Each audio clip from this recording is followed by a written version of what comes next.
Hello everyone, welcome to Soni academy. कैसे हैं आप सभी लोग? आई होप बहुत अच्छे होके और आपकी स्टडी भी बहुत अच्छी चल रही होगी। आज हम स्टार्ट करने वाले हैं मापन एवं मूल्यांकन। तो सबसे पहले हम बताएंगे कि ये टॉपिक जो है आपका वो किस किस के लिए बहुत ज़्यादा इम्पोर्टेंट है। सबसे पहले तो ये जो डीएलएड थर्ड सेमेस्टर के स्टूडेंट हैं उनके लिए बहुत ही ज़्यादा इम्पोर्टेंट है, क्योंकि उनका सिलेबस है ये।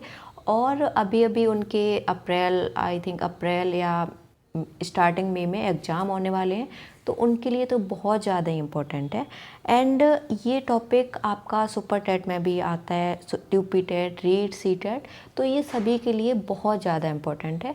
और जो डीएलएड थर्ड सेमेस्टर के स्टूडेंट हैं, अगर वो उनके लिए तो ये बहुत अच्छा रहेगा कि अभी अगर बहुत अच्छे से पढ़ लें तो उनको अभी मार्क्स भी बहुत अच्छे आएंगे और ये सुपर टेट में भी बहुत ज़्यादा अच्छे से हेल्प करेगा। और बाकी सुपर टेट वाले बच्चों के लिए भी ये बहुत ज़्यादा हेल्प करने वाला है। तो आज देखते हैं, स्टार्ट करते हैं कि पहले हम देखेंगे अपनी लैंग्वेज में। आपको बताती हूँ कि मापन और मूल्यांकन क्या होता है। ओके, तो स्टार्ट करते हैं।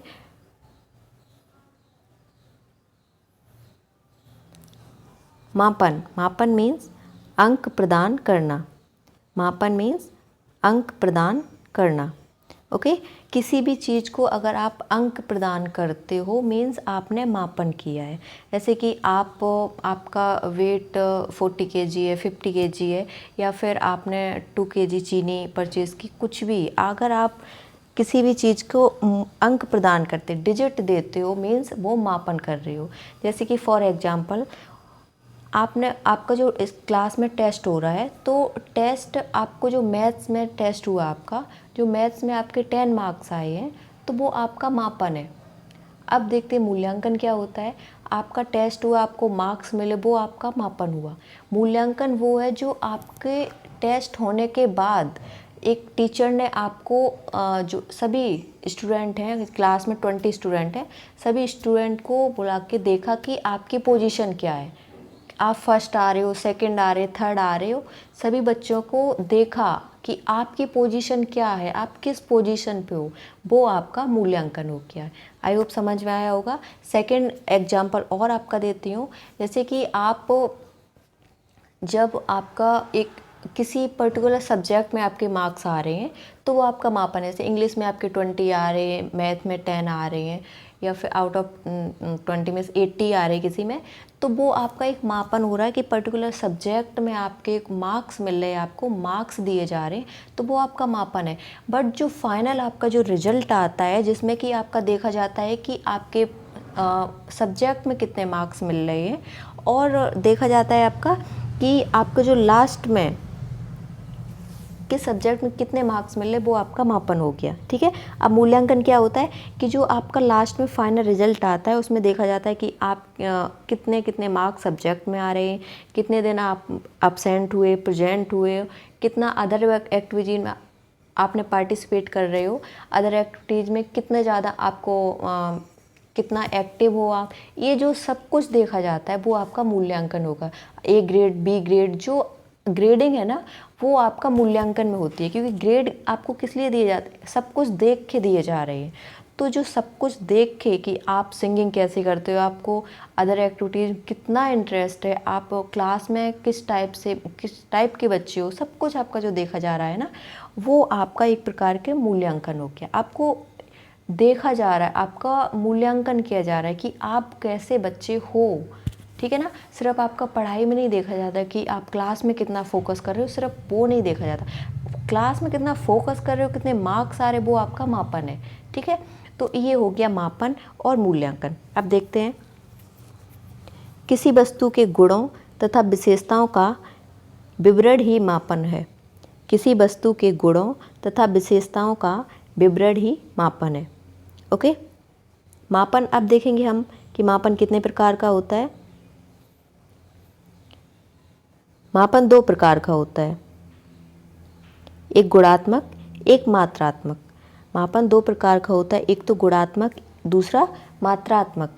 पहले देखेंगे हम गुणात्मक क्या होता है कि जो भी हमारे गुणों का मापन हो रहा हो वो हमारा गुणात्मक है, ठीक है। और मात्रात्मक जो हम देख सकते, छू सकते हैं, हमारी मात्रा का मापन हो रहा है, जैसे कि हमारी हाइट इससे इतनी ज़्यादा है या फिर इतनी है, तो हाइट तो हम टच कर सकते हैं, छू सकते हैं। जो भी ये 2 kg चीनी है, ये मात्रात्मक है, जो हम टच कर सकते, छू सकते, देख सकते, वो मात्रात्मक है, उसको मात्रात्मक मापन बोलते हैं।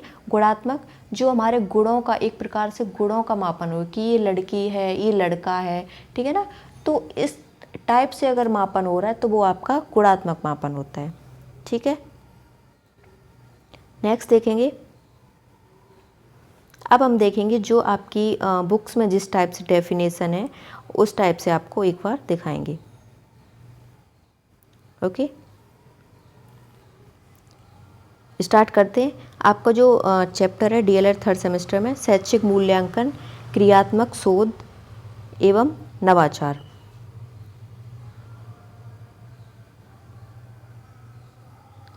तो देखेंगे शैक्षिक मापन एवं मूल्यांकन की अवधारणा। शिक्षा के अंतर्गत यदि छात्र की योग्यताओं एवं विशेषताओं की मात्रा को गणितीय इकाई निर्धारित करते हैं तो यह शैक्षिक कहलाता है, शैक्षिक मापन कहलाता है। एक बार फिर से रिपीट करते हैं। शिक्षा के अंतर्गत यदि छात्र की योग्यताओं एवं विशेषताओं की मात्रा को गणितीय इकाइयों में निर्धारित करते हैं तो यह शैक्षिक मापन कहलाता है, ठीक है। अभी जो मैंने समझाया है कि जो भी योग्यताएं हैं बालक के अंदर, विशेषताएं हैं, उनको एक अंक प्रदान कर देना कि आप पर्टिकुलर मैथ्स में आप इतने अच्छे हैं, तो आपका जब टेस्ट लिया जा रहा है ना, तो आपको एक मार्क्स दे दिए, अंक प्रदान कर दिए कि आपका मैथ्स इतना अच्छा, आप इस सब्जेक्ट में इतने अच्छे हो कि 20 में से आप 90 ला रहे हो, 18 ला रहे हो, एक अंक के तौर पर आपको मापा जा रहा है, ठीक है। तो ये आपका शैक्षिक मापन कहलाता है, ठीक है ना। आपकी जो मैथ्स में इतने मार्क्स आ रहे हैं, हिंदी में, इंग्लिश में, तो ये आपकी योग्यता है ना, आपकी विशेषता है ये कि आप इस सब्जेक्ट में इतने अच्छे हो, आप इतने अच्छे मार्क्स ला रहे हो, तो इस सब्जेक्ट में आप इतने अच्छे हो, ठीक है। एक पर्टिकुलर किसी चीज़ के लिए अगर बोला जाए तो वो आपका मापन होता है, ठीक है। तो ये आपका शैक्षिक मापन कहलाता है, ओके। अब नेक्स्ट देखेंगे, शैक्षिक मापन के अंतर्गत शिक्षा प्रक्रिया में संबंधित किन्हीं व्यक्तियों अथवा वस्तुओं के किसी गुण अथवा विशेषता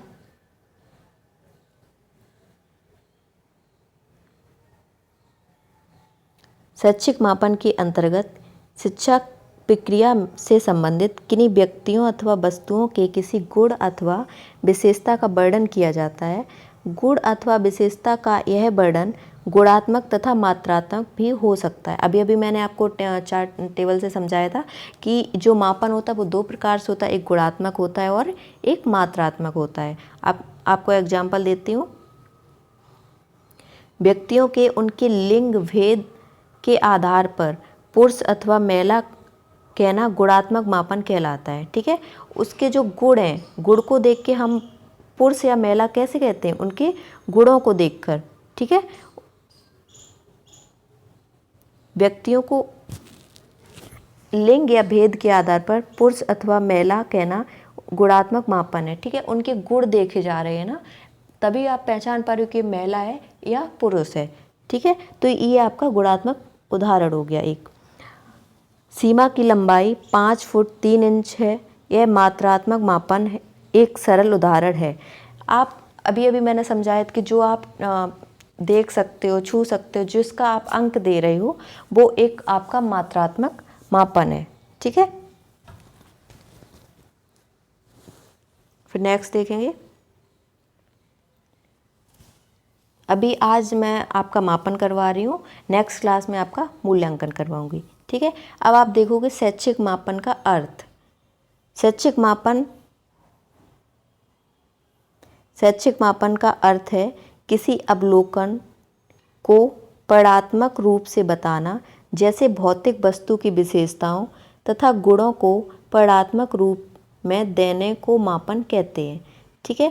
देखो, शैक्षिक मापन का अर्थ यही है कि अवलोकन को पदात्मक रूप में बताना, जैसे भौतिक वस्तु को विशेषताओं तथा गुणों को पदात्मक रूप में देने को मापन कहते हैं। अभी जो समझाया कि जो भी आप मापन है, ये या तो आप वर्णात्मक रूप से बता सकते हो या फिर उसको गुणात्मक रूप से आप बता सकते हो, यही मापन कहलाता है। ठीक है, अब आप कुछ डेफिनेशन देखोगे।